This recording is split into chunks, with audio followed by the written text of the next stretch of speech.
everyone. You are definitely welcome to fill in on the comfy seats if you like. You actually might even see Kris better, but there are 2 comfy seats over there if anyone wants to go over there. So we're very excited to hear Kris Davis read from her work. She writes about the natural world, human nature, and relationship, and her recent work centers on Willowbrook, a defunct institution on Staten Island, New York, for people with intellectual and other disabilities. And I'm assuming you'll share some about your own connection with Willowbrook.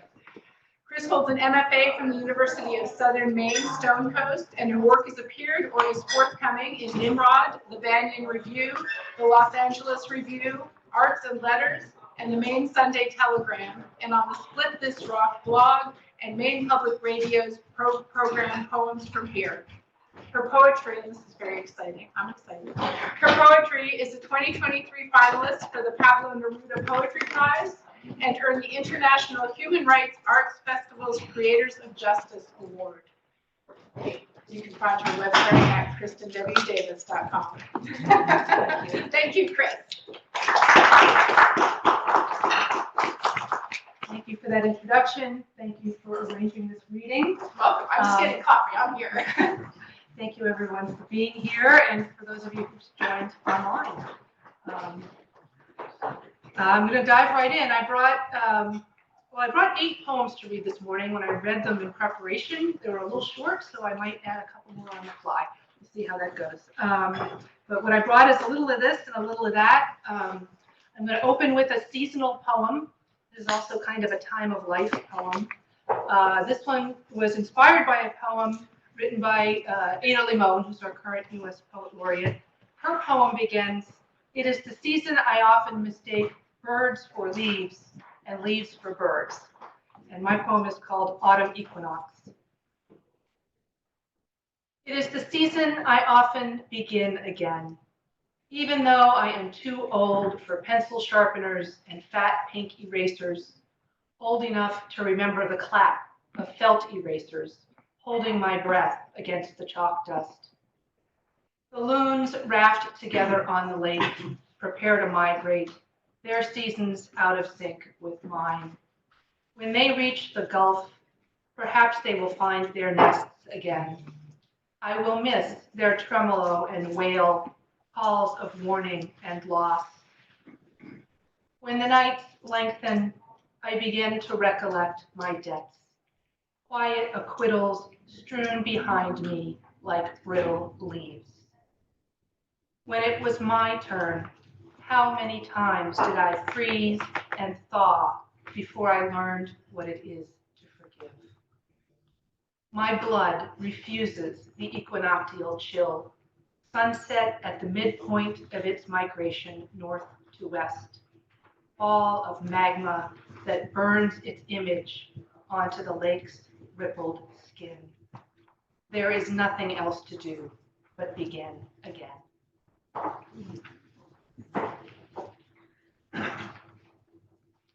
Some of you will recognize the Maine imagery in that poem, and I spent a lot of time in Maine.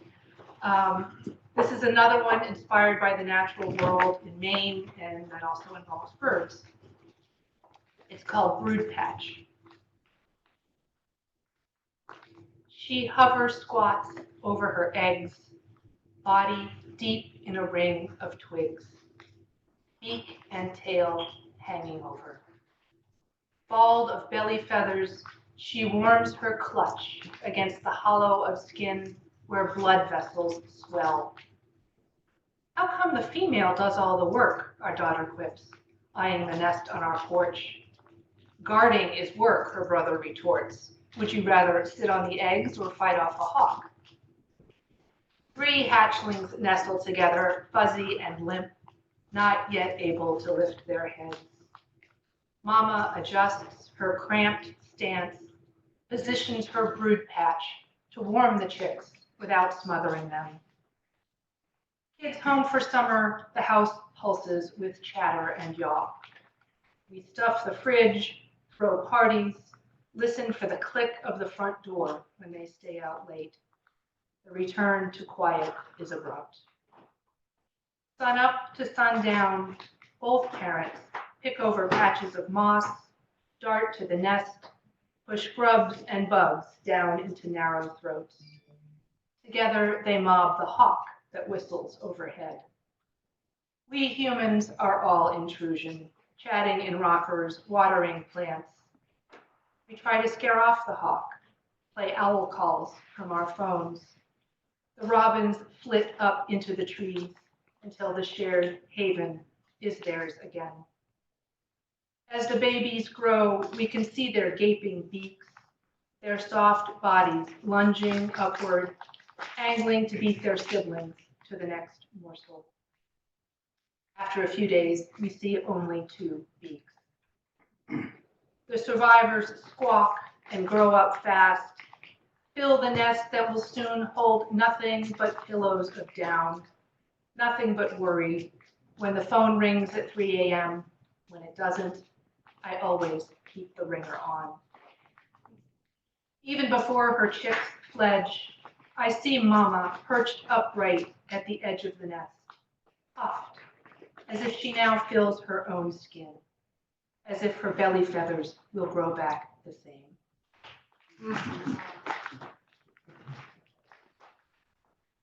So as Ellen mentioned, and as some of you know, I have written a collection of poems that centers on Willowbrook. That was the institution on Staten Island for people with intellectual and other disabilities. At its height, it was the largest such institution in the world, with over 6,000 residents. That was in the late 60s and early 1970s. My brother Michael was a resident at Willowbrook from 1962 until his death there in 1971. And that institution and the activism around the abuses there led to the closing of the institution, the closing of many institutions like that, and the beginning of the civil rights movement for people with disabilities. So I'd like to read you a few poems from that collection. The first 2 poems I'm going to read to you are persona poems.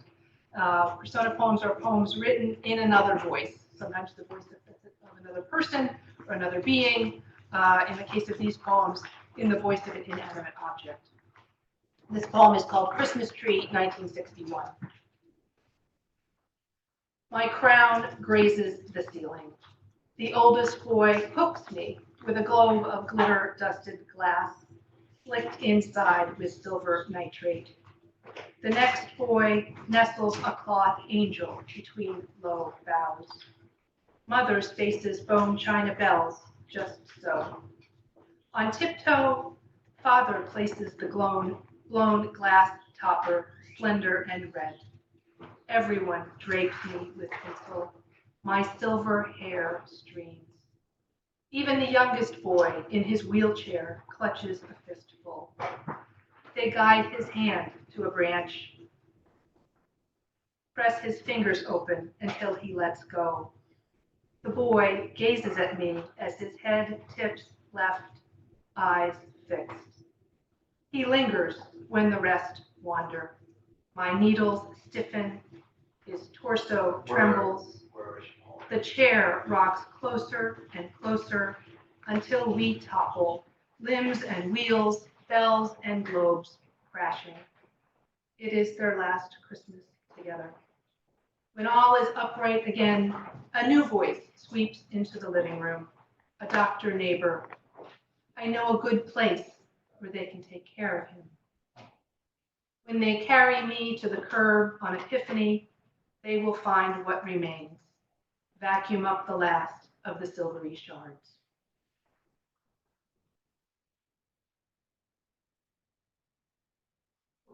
The second poem, persona poem, is called Ward Bed. Steel against steel, we crowd too close. Sheets taut, thin pillows in a line. Children scramble over mattresses, squeeze between our frames to find their place to rest. I must be strong to bear the weight of this boy, his eyes on the ceiling in the dark, waiting for the measured breath of sleep.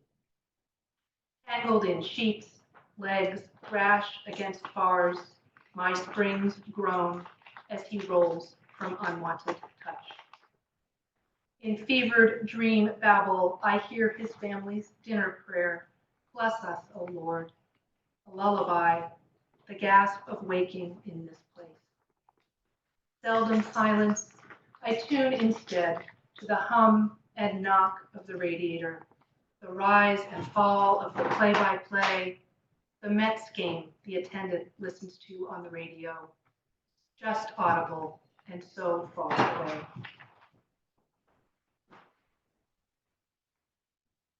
This next one is a newer poem, and it might still be cooking. Poems can change and evolve like that, but I'm going to read it anyway. In September, some of you may have seen there was an article in the Atlantic Monthly that was in part about Willowbrook. The writer of the article discovered as an adult that she'd had an aunt that she'd never known about, her mother's sister, who was sent to Willowbrook as a child. And the article tells the story of her and her mother's reunion with their aunt and sister. And as you might imagine, that article really was very moving and meaningful to me. And this poem is entitled On Reading the Ones We Sent Away by Jennifer Senior in the Atlantic Monthly, September 2023. Flashlight against my temple, beam into the grass. I meet the eyes of spiders, each one its own spun world, silken labor from its own belly. Give me the sideways light, truth in refraction. 1,000 shards spill onto currents, so much shine I need not look toward the setting sun. In the before light, how did I not see? The web, the missing limbs, an aunt, a brother. Vision swells in concentrics, regret in ripples, a revelation, the poet's day-blind stars. Slivers strain through my fingers like lost oceans, measureless.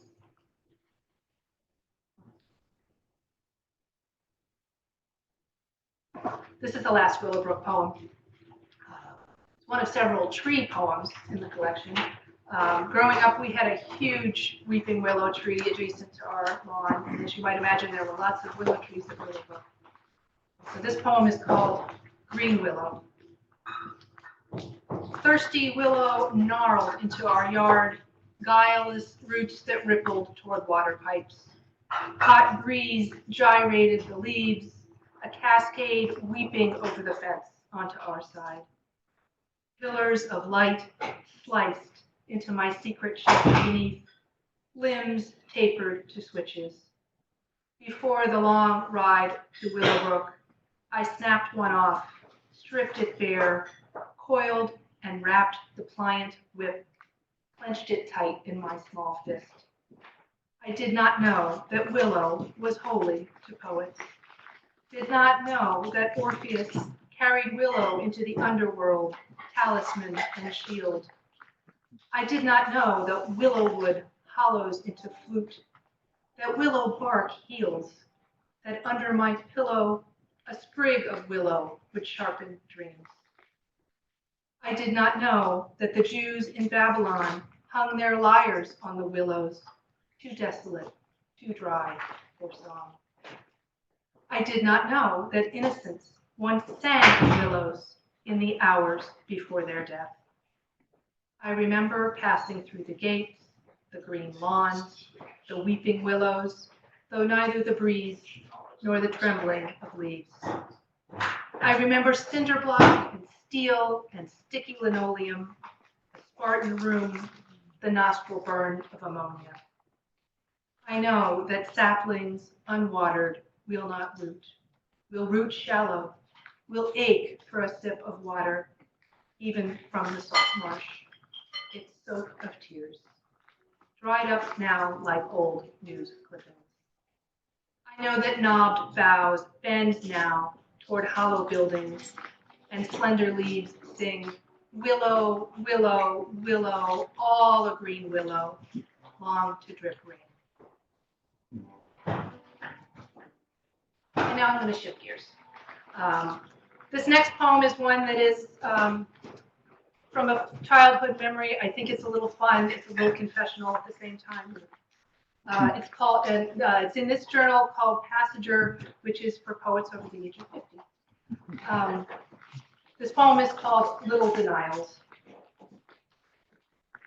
I can't say what inspired me to sell chiclets door to door on our dull loop of split levels, or why my mother bought a dozen boxes of gum, cellophane wrapped, which I took without asking.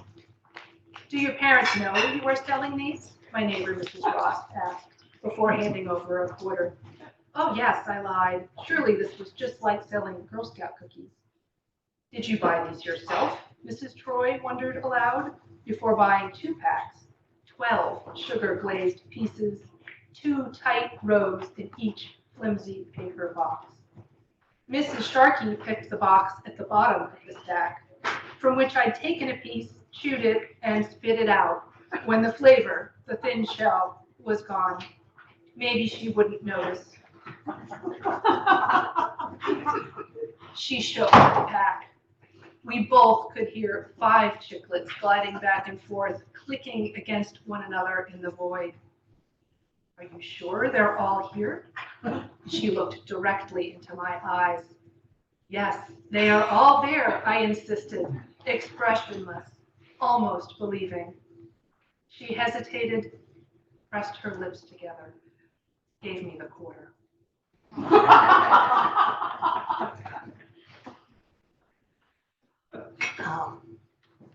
Okay, I'll read one more and I'll take a break and we can I'm sure ask if you have questions. we have questions. Definitely.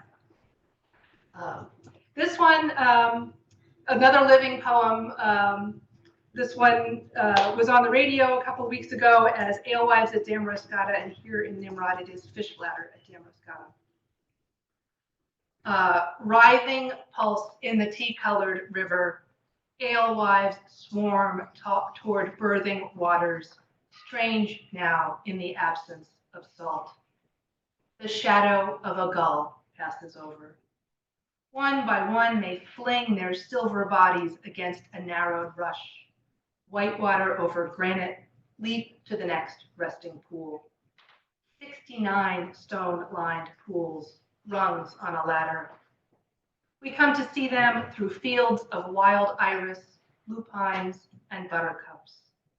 Swerve around the stench of flattened skunk. A pecking crow flap hops away. Some alewives slam into stone, wash back into the pool. Some swim into the metal sluice, flick with the day's harvest. Lobster bait. The air heaves with stink. 5 planets and a crescent moon align overhead, invisible in daylight. A spawning female lays 60,000 eggs. A dozen survive. To descend seaward, tail first down the ladder. Our own origin stories recede, histories we piece together as we raise our own young. Is there any new life that does not retrace time? Is there any birthing that is not also a homegoing? Only with concentration can you see a fish dart up against the fall of water, like watching for a shooting star, not sure you really saw. A momentary streak, generations old.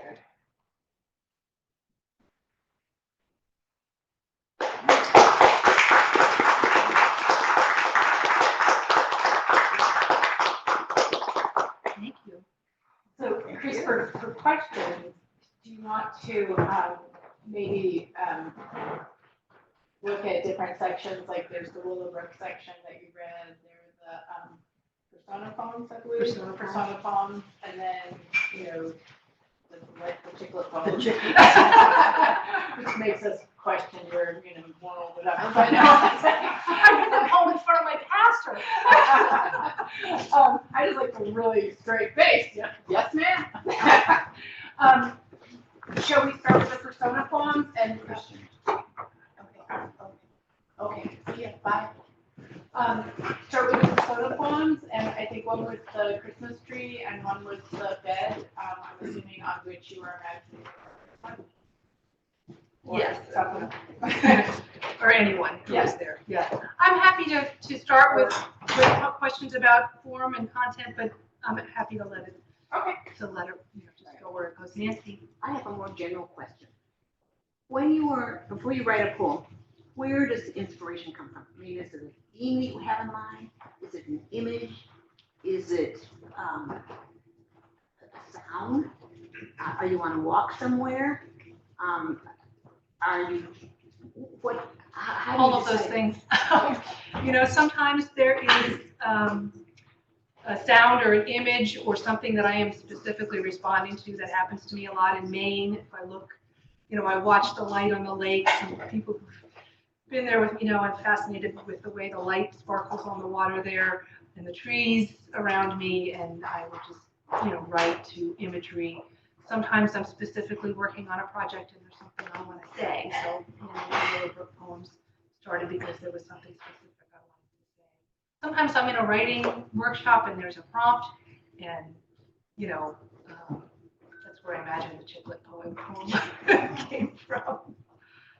So it's all kinds of things. Sometimes I go on a walk for inspiration.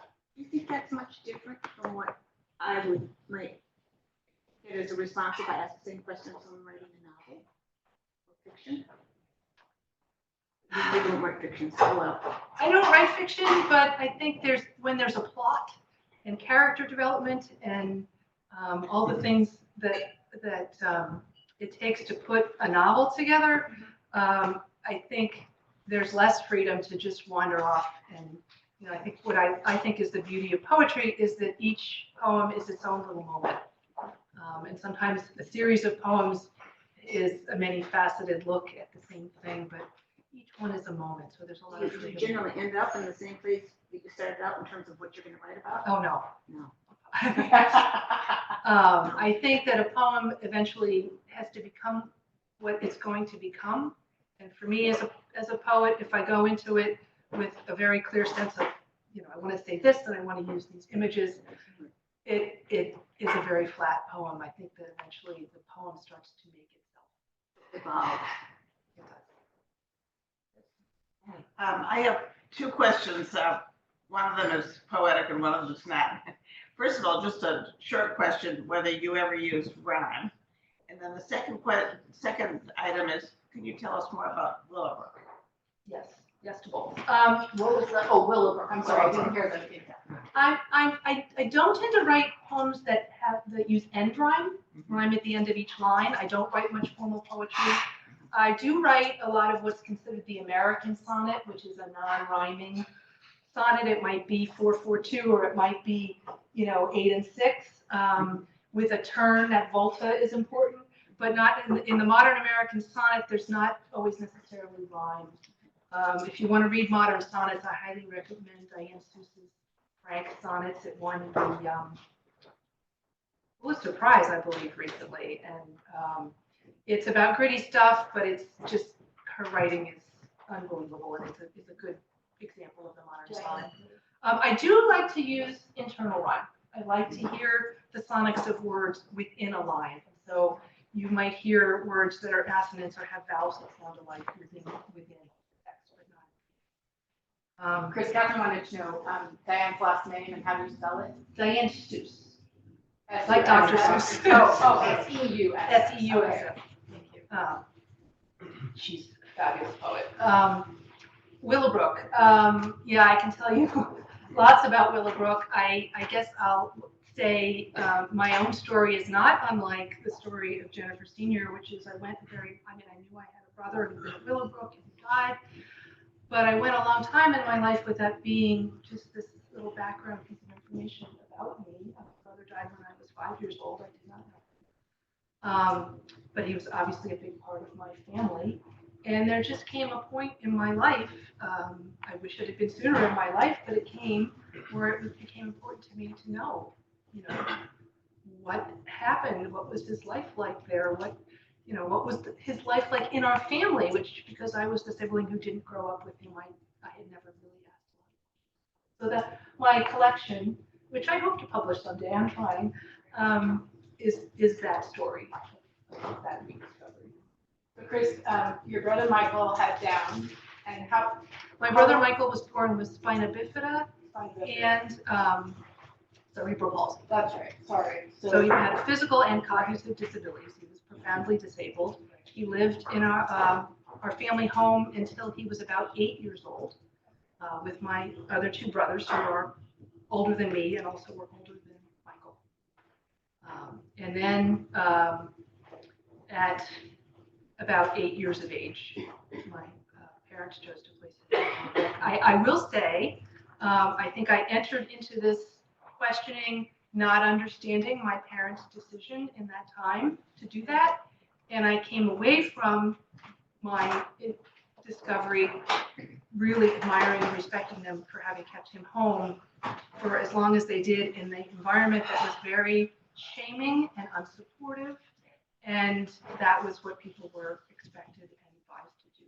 So I came to a whole new understanding of that choice. And you know, Kris, for those of us who were at Ben Spangenberg's recent memorial, Ben was a member of our congregation who had spina bifida. He did not have intellectual disabilities, but he had a serious physical disability. At his memorial service, the first words out of his mother's mouth when she did her remembrance was, when Ben was born, and this was in the 1980s because he died in his 40s.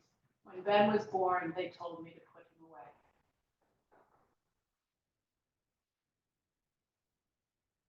Yeah, I mean, your brother was born in the 50s. Right, he was born in This was 1955. Even in the 1980s, yes. And to see the vibrant life that he was able to live. Yeah. with this. What happens today? I mean, if Willowbrook is gone. Oh, boy. How are these people cared for? Boy. Medicaid Sure. waivers, for one. For those of you who don't know, that Medicaid is the funding source for people with disabilities. The care of families is a wonderful thing and also heartbreaking in many, many ways.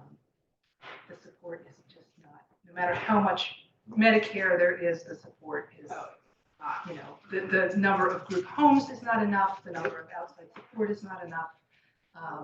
You know, I get the sense, and I am an outsider, that it got better for a while and it got worse again.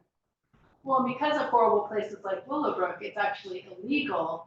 So for our older adults, we actually have, they're not all great, but it is legal to have assisted care facilities, a continuum of care.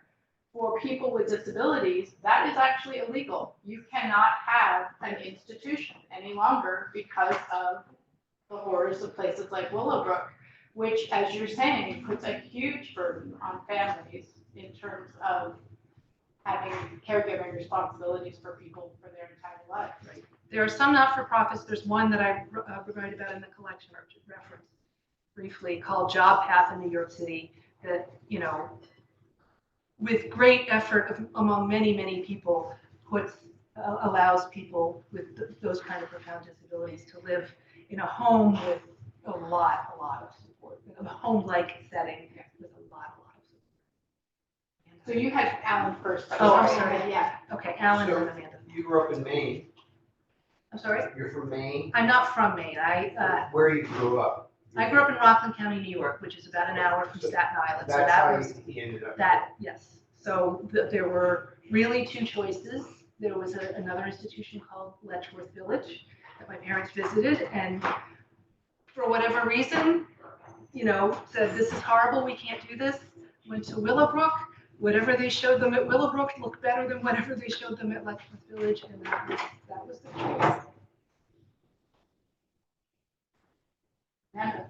I wanted to ask about the, back to sort of the experience of writing poems. I know that you spent a lot of time researching what happened at Willowbrook and what happened to your brother and going through the archives in New York and all of that. And I wondered about, I do some writing myself. I have a sense of what the writing process would be if you were doing that research and then turning around and turning it into a nonfiction account of what had happened.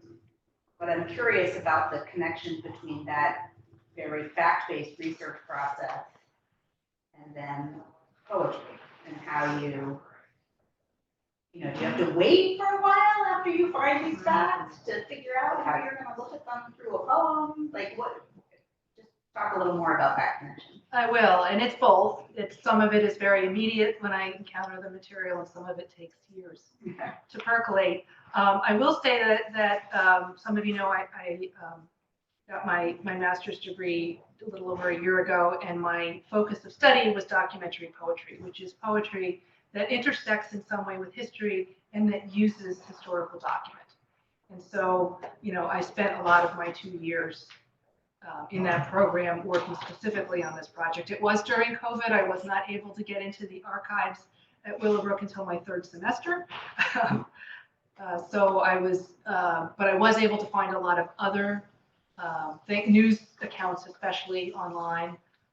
What I did find when I finally got into the archives were oral histories, and those were, you know, just unbelievable. And yes, I was writing pretty quickly at that point, and I guess my journalism background kicked in a little bit. But I'm still writing. I've been starting to put this manuscript out before small presses, and every time I send it out, it's a little different because I continue to revise, I continue to add. Yeah, when I saw you were going to read and saw the notice and the emails, I looked up Willowbrook and saw a little bit about it, RFK, and Geraldo Rivera of all people, you know, I had a documentary on it. But it was really 20 minutes of video watching. It has a huge impact. But I just wanted to say, your poems as well have an impact, and I think part of it is the choice you made to some of them to have an inanimate object be the voice. I think it helps. I don't know. It's just the way you write it and the way the reader experiences the poem. I think you get all the emotional impact without having it sort of told to you through the eyes of the person, which would also be devastating. I mean, also be powerful. But anyway, I really appreciate it. Lisa. Yeah, those poems are so powerful, and I'm wondering how many you've written, and also, have you had an opportunity to share them with any other families of people who wrote Willowbrook? I've shared them with my own family, but no, I actually haven't, and so. That would be amazing. I'm sorry, what was the first part of your question, Lisa? I just wondered how many poems were in the series. And are you still writing those, or are you? You know, my finished collection is about 48 to 50. It's about 50 pages now. It includes a couple of lyric essays. Lyric essays are sort of a hybrid between poetry and prose. So I would say there's probably 30 poems in them. Kris, you mentioned that you're a former journalist. And so I'm curious, you know, sort of, well, it's a two-part question. First, what sort of originally inspired you to begin writing poetry? And then what has it been like for you to sort of move from, you know, wearing your journalist hat and having that be your mode of writing to having poetry be your primary expression? I wrote poetry that I cringe to read now when I was in high school and college. And then I detoured, I had a journalism career, I raised family. And, you know, I was, I think it was a spiritual practice. I started to write a little poetry again. And there was a spiritual practice session in this parlor around Marjorie Bankson's book on finding your call, and I was sort of like, where am I going next? And her model is about how things spiral around again, and it was part of that, doing that spiritual practice work, that I was like, you know, I think I want to reclaim being a writer. I think I want to, you know, I started taking poetry classes. I think almost immediately when I started taking classes where you go into a workshop setting and a teacher will give you a prompt, the poems started to surface about my family and about Michael really started. So the prompt was to write an epistolary poem, which is a poem in the form of a letter, and I wrote a poem in the form of a letter to my brother, and that was the first poem. And so then that journalist impulse kicked in. I want to know more. I stumbled on those videos. I'd never seen that Geraldo Rivera video. Geraldo Rivera was a rookie journalist in the early 1970s, and he basically made his career going into Willowbrook with the cameras rolling and showing what it was like there. And very soon after that, there were He's the reason. I mean, yeah. very soon after that, there were protests, and there was a civil class action lawsuit and a consent decree, and one thing after another. The Civil Rights for Institutionalized Persons Act, and in an indirect way, it was part of the same activism movement. Eventually, the Americans with Disabilities Act, although that wasn't a direct linkage. But all of that came out of that Willowbrook in that one. So anyway, I got very interested in all of that, and it kind of did the two things in parallel. The research and Fed each other. they fed each other. And I found documentary poetry in the course of that. It's like, I want to study this. Is that still your primary interest with poetry, or do you find that that's sort of one interest and you also feel drawn to all sorts of other poetry styles or genres? I feel both, in some ways both. I really enjoy doing the documentary poetry. I love digging.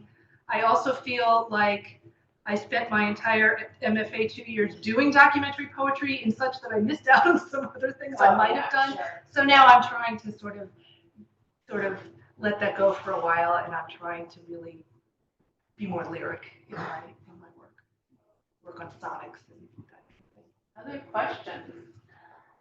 Yeah, Carol. Yeah, and I'm not sure what the question is, but the Willowbrook poetry is just, don't have a word for it, it's just. And then there's the chiclets, which some of us haven't thought about chiclets for Right. decades, right? And so I'm wondering kind of like how you go from one to the other, because I assume the process is different, but I don't know. And are there more chiclet-like poems? I'm not sure I have too many confessional poems. I wasn't a terrible kid. But I do have lighter poems that are more fun. And I like being able to toggle back and forth, frankly. It's nice to have two things to work on so that when one gets to be too much or I feel stuck, I can switch over to. So I do both in tandem. Assuming that poem was truly autobiographical, I think we all want to know what happened when your mother found out. You Well, know, when that woman found out. then- It's only at 5. if any of those other moms on the block, I never got in trouble for that. I don't remember my mother saying a word to me about it, to be honest with you. Your mother had a lot on her plate. Other questions? And also, I'm curious if any of you are, budding or aspiring or full-blown poets. I mean, you might, there might be some conversation there. I don't know. How do you feel you changed the way you see the world after studying this for the last couple of years? Do you see yourself different, how you view the world and how you choose to walk in it? Yeah. Oh boy, that is a good and big question.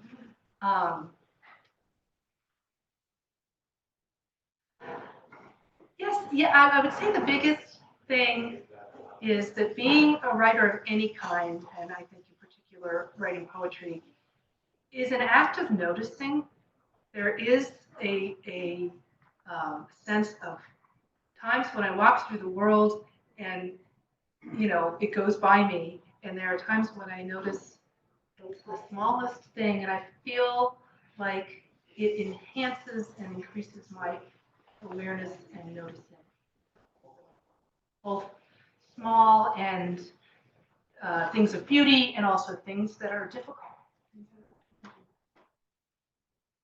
You have poetry about animals. You have the loon and a mother bird. Are there other animals that you know? I do. I'll read one. I'll read another fun one.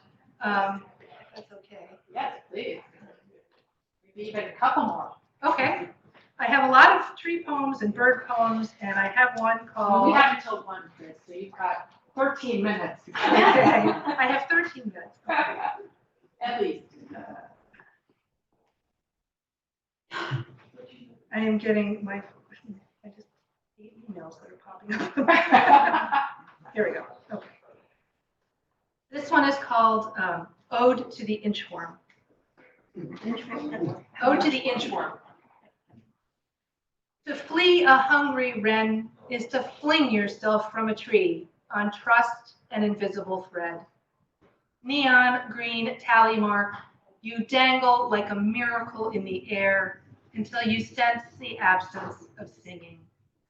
Eye level everywhere that pandemic summer, suspended between lawn and leaf, soft, spongy body at ease. Do you not worry, hanging there, how to burrow in leaf litter, flutter on powdery wings? From the leafless branch, you will abseil onto tiny feet, flex your entire being to arch up from the ground, inch forward without seeing, without knowing how it ends. What inspired that one? I mean, did you want an inchworm walk or what is it? I did a lot of hiking that summer, and I just, for some reason, I was seeing them everywhere, just like right at eye level, they'd be hanging in my path. So. Why are they neon green? You would think that would be a target. But I guess bright green leaves that blend in. Yeah, yeah. Can you read that last line? Can you read that last line again?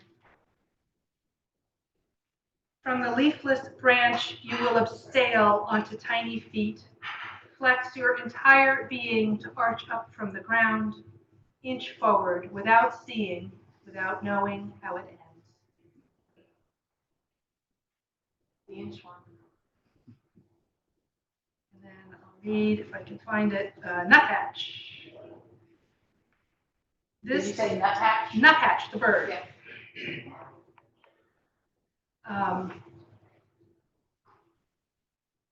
I'm not sure this is the final version, but it's what I can find on my phone right now. This poem is an Ars Poetica, which is a poem about writing a poem. Nuthatch upside down on the pine, pecking, searching, finding nothing under the pebbled bark. This is not the version I want. It's showing us the process of writing. Yeah. What is, as you're looking for this, what is the ratio of successful days to frustrated days? That is a really good question.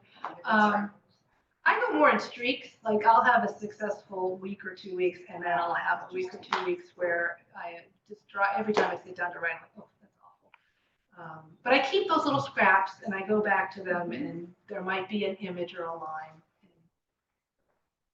Do you ever have a poem that almost emerges, fully formed like Athena out of the head of Zeus? I mean, seriously, like, do you ever have a poem that almost is complete without messing around? Rarely, but yes. So you have Those are that. such gifts. Yeah, They- that's amazing. Yeah. Here we go. Nuthatch. Upside down on the pine, her pecking yields nothing under the pebbled bark, only dense wood beneath. In the canopy, robins, phoebes flit and shuffle, leaves shiver like ribbons. She angles her pointed beak upward, pries away another scale of bark, exposes unpierced skin, smooth as vellum. She stretches her neck, feathers slick as ink, strikes once more. Not a morsel to relieve her deep hunger. A sideways sun to warm her back, she lifts her stiff feathers, lets a breeze fluff the pale down beneath. She is still a long time before her eyes lift again, the vein of grubs just a few hops away.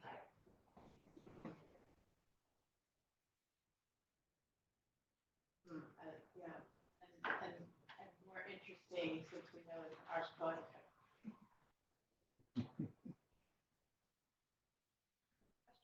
Yeah, other questions? For those online, we can hear you if you unmute and wish to ask a question, so don't hesitate. We see you there, Mike Davis. Hi. I'm happy to read one more. Yes, please. Now you have the accompaniment of the bells. I have the accompaniment. This one's not a light. I wanted to end on a lighter one. This one's not so light, but it is. It's a bittersweet poem. Some of you may know the poet Victoria Chang. She wrote a book called Obit, and the whole book is written like every poem is written like an obituary. It's formatted like an obituary, and it's mostly about her mother's death and her father's decline due to Parkinson's disease. But she writes the obits not necessarily to people. She writes many of them to objects. Objects in the hospital room or different objects. So this poem is written after Victoria Chang, inspired by her poetry, and it is also in that format of an obituary. I call it House of Cards. All the playing cards in the house died on October 23, 1994. I slid a pack out of its paper casket, shuffled them the way my father taught me, holding down each half deck with a middle knuckle, fanning the other end with my thumbs, applying just enough pressure to interlace the stacks. And then, in one swift move, arching the cards the opposite way, making a bridge that swiftly collapses on itself. On this day, there would be no ante a nickel, raise you a quarter, read 'em and weep around the kitchen table. No guileless gleam in my father's eye, no long freckled arms sweeping in a heap of coins, no tidy stacks at the head of the table. His streak of luck tapered to the thinness of breath, the rise and fall of his chest so slight we could not hear the world end. After the hymns and shoveled dirt and trays of lasagna, we drift back to the house. We do not gather in the usual circle. Each of us finds a pack of hole-punched cards, lifts the flap, flips them from their skin. In adjacent rooms, each of us lays out a game of solitaire. On a coffee table, the kitchen counter, the floor. No sound but the haunt, the riff-raff of shuffling, the slap of card upon card. Where is the bullpen? In a casino, when they're done with the deck, they punch it. Can you tell us a little bit about the genesis of that poem and the imagery? Hi, before she does, I'm Pat and I'm Kris's sister. And I don't know if I've ever heard that poem. Kris, that touched me so deeply in my core.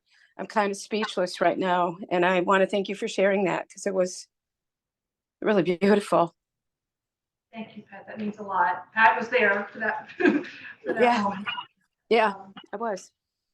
Thank you, sweetie. Thank you. Mwah.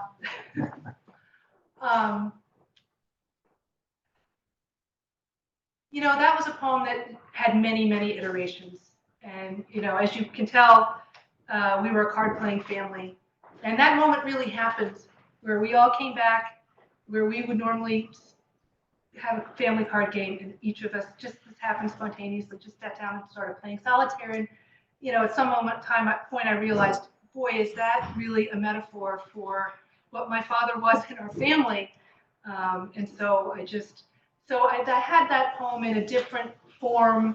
And then I took a class on that Victoria Chang book, and somehow, revised it and it came into that poem. He died almost 30 years ago. Yes, unbelievable, yeah. Well, any more questions? I'm so honored that you all are here. Thank you so very much. It means a lot to me. It is.